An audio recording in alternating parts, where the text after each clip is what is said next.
Hello everyone. So mag-comment tayo dito kay Yubab, kay anong pangalan niya? Yulin Castro? Eunice Castro? Yulin Castro? So, viral na viral to everyone. Itong vlogger na mataba na talagang mahilig siya, nagpo-vlog siya about sa pagkain. So, when I search some of her video, talagang nakakaloka. She's a very harsh and mean talaga pag nag-comment pag hindi niya nagustuhan or I don't know. Kasi yung iba namang mga vlog niya na nililibre siya sa isang store, sa isang restaurant or sa talagang ina-appreciate talaga niya na masarap, ganun, matamis, nagustuhan niya yung lasa, but most of her video talagang nakakaloka talaga. Talagang I don't know if mayroon ba siyang puso na maawa kasi marami siyang follower almost 1 million of nagpa-follow sa babae na to no? So talagang pinapaniwalaan siya ng mga tao, sinubaybayan siya ng mga tao. So ang nakakaawa lang nito kung maka-timing talaga siya ng isang restaurant, coffee shop or anumang kainan na mag-comment siya ng hindi maganda, talagang nakakasira talaga yan sa negosyo, no?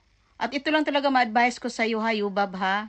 Ah, wag kang ganyan dahil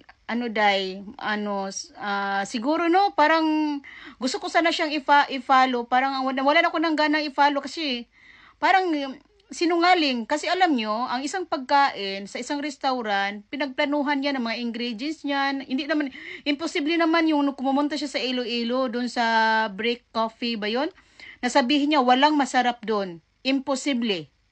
Talaga. Paninira talaga 'yon. No? Tsaka kayong mga may restaurant, siguro ibanyo na yung babae na yan at wag nyo na yung papasukin sa mga restaurant ninyo. Baka tumaas yung kolesterol niya at pumunta sa utak niya at sa dila niya. Baka wala na siyang malasahan at magsasabi siya na na hindi maganda. So, nakakatakot, nakakasira ng negosyo. So, mag-ingat talaga sa mga may-ari ng restaurant at ilagay niyo yung mukha niya diyan na wag tong papasukin, whatever, no?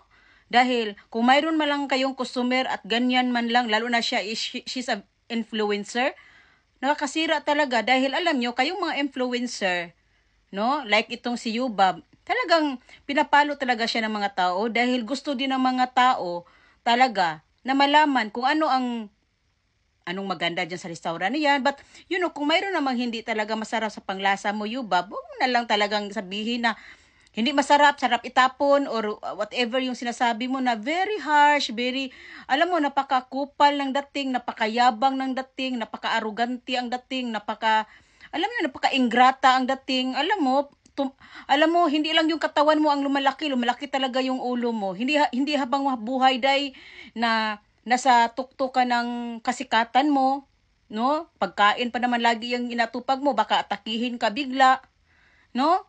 Makarma ka, no? So mag-ingat dahil ang bad karma is you never know na habang nilalait mo yung pagkain na kinakain mo, inaatake ka, no?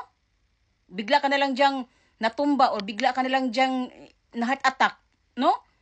Sa pagiging mean mo. So kaya everyone talagang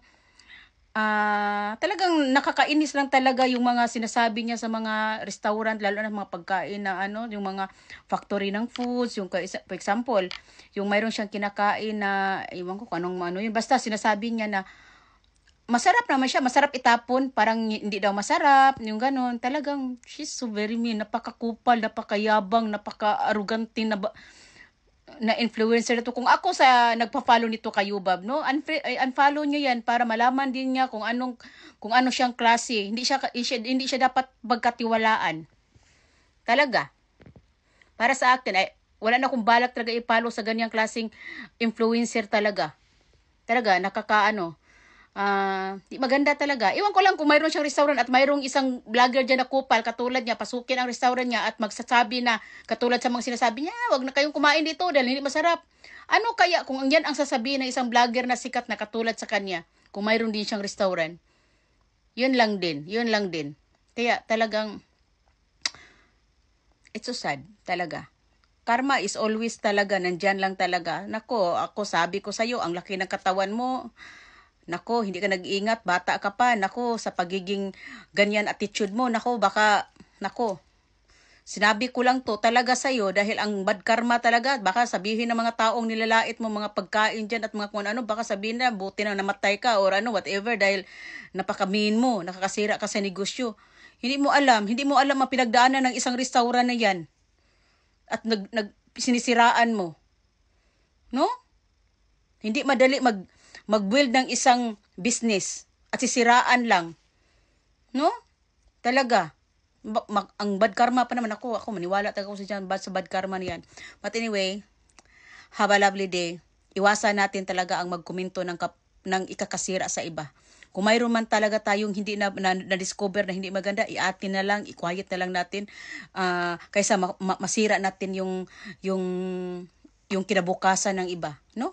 Dahil di natin alam, sa negosyo na yan, maraming umaasa. Alam niyo 'yon? 'Di ba?